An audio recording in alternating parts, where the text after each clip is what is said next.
बच्चों देखिए घनाभ का आयतन।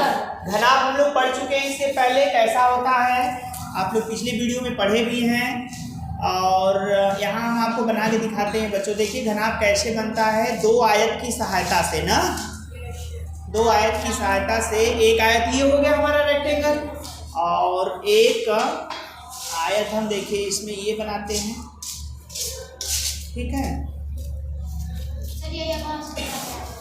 देखिए ऐसे इसको मिला देंगे, यहाँ से इसको मिला देंगे, यहाँ से इसको मिला देंगे और यहाँ से इसको मिला देंगे। इस प्रकार बनाया हुआ हमारा क्या है, यह फिगर एक घनाभ कहलाता है। और घनाभ का यहाँ आयतन है तो आयतन इसका हो जाएगा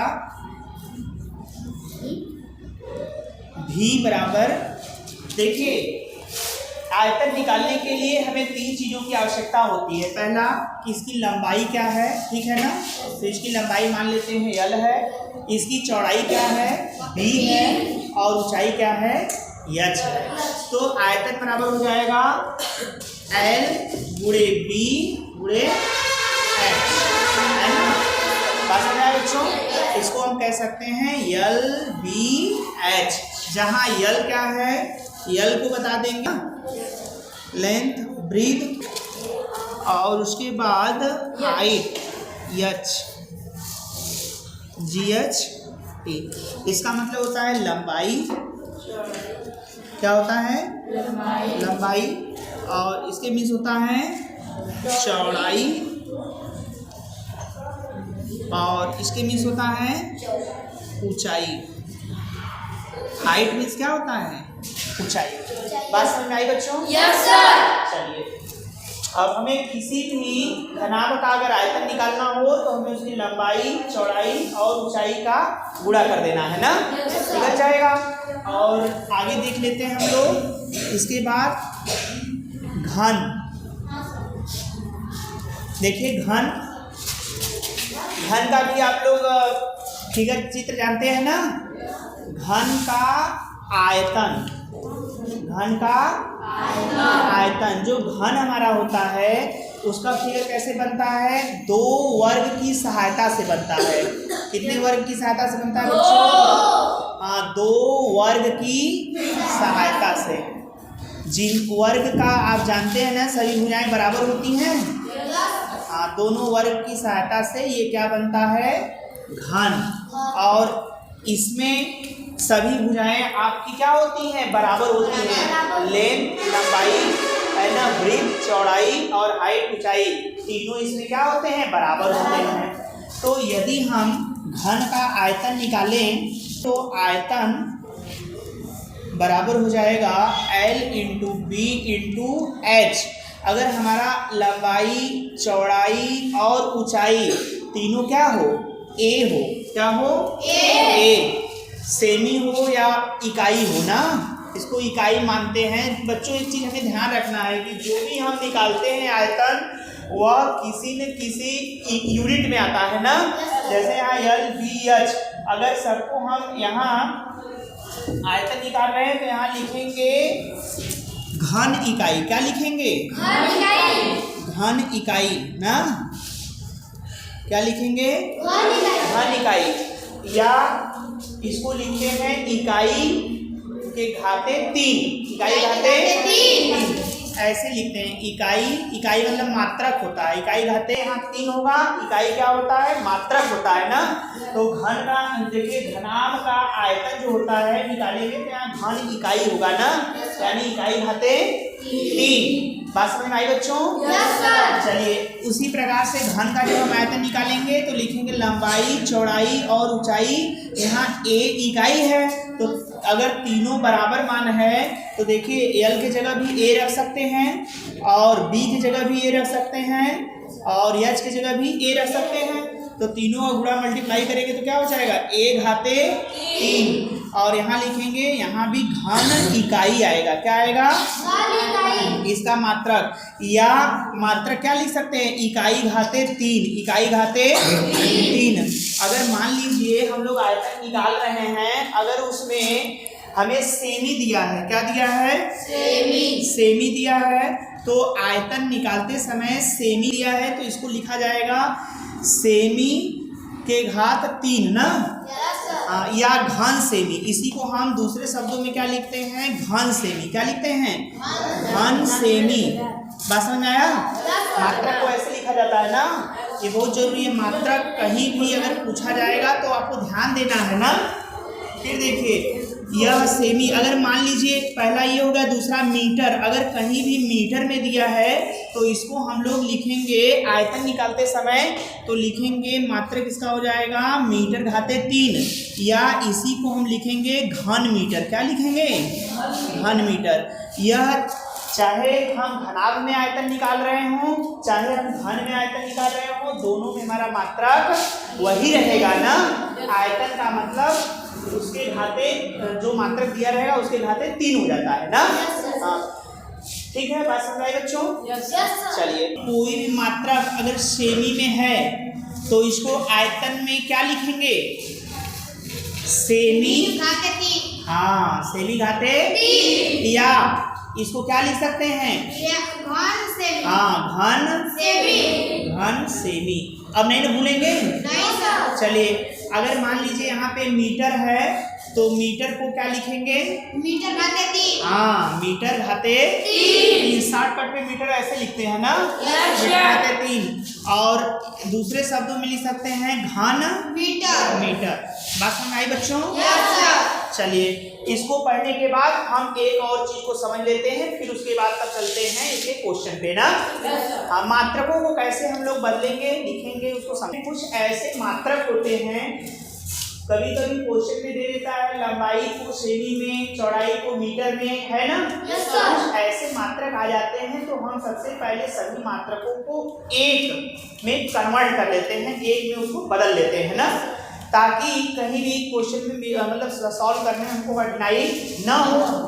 और ऐसे मात्रकों को बदलेंगे हम कैसे, हम एक तरीका बता रहे हैं आप लोग को, जो बहुत अच्छे से आप लोग को समझना है, और ये हमेशा आपको काम देगा ना। हमेशा लाइफ टाइम आप कभी भी किसी भी क्लास में जाओगे, हमेशा ये चीज देखोगे कि यूज होता रहेगा ना। मैंने कहा आपको किसी पूछने की आवश्यकता नहीं है, आप एकदम अच्छे से कर लोगे उसको। देखिए, मात्रक के बारे में हम समझते हैं ना। मात्रक, एक मात्रक को दूसरे मात्रक में कैसे बदलते हैं ना, एक रूप से दूसरे रूप में उसको कन्वर्ट कैसे करते हैं। देखिए, मिली, पहले हम लिखते हैं मिली, ठीक है ना, सेंटी, डेसी मीटर, फिर डेका, हेक्टो, किलो, किलोमीटर ना। Milli, centi, decimetre, deca, hecto, kilometre ना। अब देखिए, जैसे मान लीजिए कोई भी हमारा माप दिया है मिली में, अगर हम चाहते हैं कि उसको सेंटी में बदलें, तो एक तरीका समझिए कि जब कभी भी आप इधर से इधर आएंगे ना, तो इसमें 10 का क्या करते हैं, गुणा करते हैं, और इधर से इधर आएंगे तो 10 का गुणा करेंगे। समझते जाइए। फिर इधर से यहाँ आएंगे तो क्या करेंगे, 10 का गुणा करेंगे, ठीक है ना। और फिर यहाँ से यहाँ जाएंगे तो फिर 10 का गुणा करेंगे, और यहाँ से जब इसमें से इसको इसमें बदलेंगे तो भी 10 का गुणा करेंगे, ठीक है। जब इसमें से इसको बदलेंगे तो फिर 10 का गुणा करेंगे। बात समझ में आई बच्चों? अगर मान लीजिए आपको इसमें से इसमें बदलना है तो आप ऐसे करोगे और भाग करोगे, क्या करोगे, डिवाइड करोगे। क्या करोगे, डिवाइड। अभी हम आपको सिखा रहे हैं ना, देखिए ये है यहाँ पे, फिर डिवाइड करेंगे, ऐसे जाएंगे आप लोग डिवाइड करेंगे ना। उल्टा जाते हैं तो डिवाइड करते हैं। बात समझ आ रही बच्चों? Yes sir. और डेका से फिर हेक्टो पर जाएंगे तो क्या होगा, फिर ये यहाँ पे 10 से डिवाइड कर देंगे, फिर ये हो गया आपका डिवाइड ना। अब देखिए, अगर मान लीजिए आपकी कोई लंबाई है, कोई लेंथ है, अगर 5 मीटर दिया है, क्या दिया है, 5 मीटर। अगर आप चाहते हैं इसको सेमी में बदलने के लिए, ध्यान दो बेटा इधर, अगर आप 5 मीटर को सेमी में बदलना चाहते हो तो इसको सेमी में कैसे बदलोगे, 5 मीटर को सेमी में बदलना है तो आप कैसे बदलेंगे, 5 अगुणे मीटर है ना, मीटर को किस में बदलना है, सेमी में। मीटर को किस में बदलना है?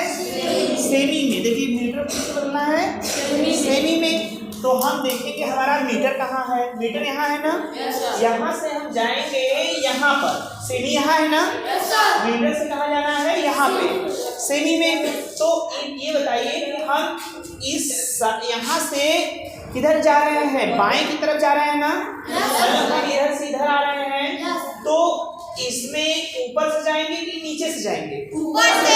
ऊपर से रास्ता बताया गया है ना कि यहाँ से आप यहाँ जाइए, फिर यहाँ से यहाँ जाइए, है ना। 2 ब्रिज, आप 2 पुल बना है ना, 2 पुल क्रॉस कर जाइए, जहाँ आएगा उतने का हमें मल्टीप्लाई करना होगा। देखिए जैसे यहाँ से यहाँ गए तो 10, फिर यहाँ से यहाँ गए तो 10, तो अब हमें कितने का मल्टीप्लाई करना पड़ेगा? 10 × 10 का। मतलब इसको अगर बदलना है तो 10 × 10 का मल्टीप्लाई कर देंगे और ये हो जाएगा 5, 2 0 बढ़ा देंगे 100। क्या हो? सेमी होता है। और बच्चों आप जानते हैं कि 1 मीटर बराबर 100 सेमी होता है। कितना होता है? 100 सेमी। समझ गए? अगर मान लीजिए आपको दिया गया है 6 मीटर है, इसको सेमी में बदलना है तो आपको केवल 6 गुणे इसमें 100 का गुणा करना पड़ेगा। कितने गुणा करना पड़ेगा? 100 का। ये हो जाएगा 600, यहाँ पे सेमी लिख देते हैं, 600 सेमी 5 डेसीमीटर है। और आपको बदलना है इसको मीटर में। क्या किसमें बदलना है? मीटर में। तो कैसे बदलेंगे? अब हम देखते हैं कि हमारा डेसीमीटर कहाँ है? यहाँ पे है।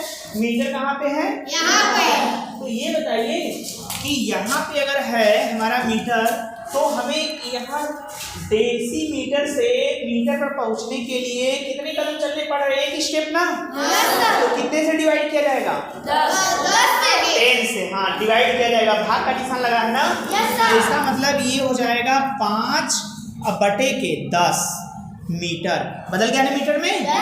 यानी 5 में 10 से भाग दे देंगे तो ये हो जाएगा इतना मीटर। बस या तो ऐसे छोड़ देंगे या फिर हम इसको दशमलव में अगर बदलें तो यहाँ लिख सकते हैं 0.5 मीटर। भाग देंगे तो 1 दशमलव बार जाएगा, फिर 10 में से 50 कट जाएगा, 0.5 मीटर ना। आगे समझ में? अच्छा आप बताइए, अभी एक चीज और पूछ रहे हैं आपको। 1 किलोमीटर है, 1 किलोमीटर बराबर कितना मीटर होता है? 1 किलोमीटर। अब देखिए इसकी सहायता से, किलोमीटर यहाँ है और किलोमीटर में पूछ रहा है कितना मीटर होता है। तो किलोमीटर यहाँ है और मीटर यहाँ है। तो यहाँ से यहाँ तक जाना है तो नीचे से जाएंगे कि ऊपर से? ऊपर से। ये बताया गया रास्ता ना कि यहाँ से आप जाइए 1 कदम, 2 कदम, 3 कदम। तो कितने का गुणा करना पड़ेगा? 1। हाँ, 10 × 10 × ये हो जाएगा 10 × 10 × 10 बराबर 1000 मीटर। बात समझ आए बच्चों? 1000 मीटर। अगर मान लीजिए हमको 1 mm दिया है ना, 1 mm को अगर हमें मीटर में बदलना है तो हम कैसे बदलेंगे? 1 mm को मीटर में हम कैसे बदलेंगे? हमें क्या करना पड़ेगा? 1 mm। अब हमारा 1 mm से किसमें बदलना है? मीटर में ना। तो हम देखेंगे कि ये mm हमारा यहाँ है और यहाँ से हमें कहाँ जाना है? तो कहाँ से? ऊपर से जाएंगे कि नीचे से? तो यहाँ से ऐसे जाएंगे, फिर यहाँ से ऐसे। कितने कदम चलेंगे? 1 2 3। 3 कदम चल रहे हैं ना। तो 3 कदम अगर हम चल रहे हैं बच्चों, तो इसका मतलब हुआ कि यहाँ पे भाग देना है। कितने से भाग देना है? 10 × 10 × 10। इसका मतलब 1/1000 मीटर। बदल गया कि नहीं? इसको हमने मीटर में बदल दिया ना, 1/1000 मीटर। आगे समझ में? चलिए अब हम चलते हैं सवालों पे ना। क्वेश्चन सॉल्व करने हैं बच्चों। इसमें लंबाई दिया हुआ है, चौड़ाई दिया हुआ है, ऊंचाई दिया हुआ है और आपसे पूछा है घनाभ का आयतन क्या होगा। किसका आयतन पूछा है? घनाभ का आयतन। घनाभ का आयतन, ठीक है ना। देखिए घनाभ का जो आयतन होता है, हम लोग सूत्र जानते हैं बच्चों। क्या होता है? लंबाई गुणे चौड़ाई और गुणे ऊंचाई। लंबाई कितना है? 8। चौड़ाई कितना है? और ऊंचाई कितना है? 4। सबको गुणा कर देंगे। देखिए सब सेमी सेमी सेमी दिया था ना, तो कितने बार सेमी है? 3 बार। तो यहाँ लिखेंगे इसका मात्रक सेमी घाते 3। आयतन है ना, सेमी घाते 3। 8 पंचे 40 चौके, गुड, बहुत अच्छे, 160 सेमी क्यूब। आ गया ना? इस प्रकार से हमें घनाभ का आयतन निकालना है। और ये हम आप लोग को होमवर्क देंगे, आप उसको करिएगा। घन का आयतन निकालना होगा बच्चों, तो केवल एक भुजा दिया रहेगा ना। कितनी भुजा देगा उसमें? एक भुजा, क्योंकि हम जानते हैं घन का आयतन बराबर होता है, आयतन बराबर भुजा घाते 3। क्या होता है? भुजा घाते 3। आप लोग जानते हैं ना कि अगर इसकी भुजा हम मान ले a है तो a घाते 3 था ना। और a का मतलब है कि यह 3 बार गुणा होगा। देखिए a है 12, तो यहाँ पे 12 रख देंगे। 12 के पावर कितना? घाते 3 हो जाएगा, ठीक है ना। और इसको हम गुणा करेंगे 12 गुणे 12 गुणे 12 में 12 करेंगे तो 144 हो जाएगा, और गुणे 12, फिर 12 में 12 मतलब 144 में फिर 12 का करेंगे तो हो जाएगा 1728। 1728। और यहाँ पर भी आयतन निकल रहा है, तो मात्रक सेमी घाते 3 हो जाएगा ना। इस प्रकार से अब आप घनाभ का भी आयतन और घन का भी आयतन निकाल लेंगे। चलिए अब आपको होमवर्क दे देते हैं बच्चों, आप लोग होमवर्क नोट कर लीजिए और इसको भी नोट कर लीजिए, ठीक है ना। यह दिया गया है आपको होमवर्क, ठीक है, तो इसको करके जरूर आइएगा आप लोग, ठीक है। नहीं आएगा तो फिर हम बताएंगे ना। घनाभ का आयतन कैसे निकालेंगे? यल दिया है, बी दिया है, एच। यहाँ पे एक चीज ध्यान दीजिएगा, 1 मीटर 20 सेमी दिया था, तो इसको मैंने बदल दिया ना, इसको बदल दिया। 1 मीटर बराबर 100 सेमी और 20 सेमी है, तो जोड़ देंगे तो कितना हो जाएगा? 120 सेमी। तो यल बी एच तीनों आपको मालूम हो गया। और वैसे ही दूसरा वाले में भी है, यल बी एच दिया हुआ है, और इसको आप लोग हल करेंगे। वैसे ही घन का आयतन निकालना है, तो इसमें देखिए भुजा दिया हुआ है 13 सेमी, और सेकंड क्वेश्चन में हमारा भुजा इक्वल टू 6.4 सेमी। तो इसको आप कर लीजिएगा, लगाइएगा, है ना। नहीं आएगा तो फिर हम बताएंगे, आ जाएगा तो अच्छी बात है, ठीक है। तो आज के लिए बस इतना ही। यदि बच्चों मेरी वीडियो से आप लोग को लाभ पहुँचता हो तो लाइक सब्सक्राइब करना ना भूलें। Thank you so much.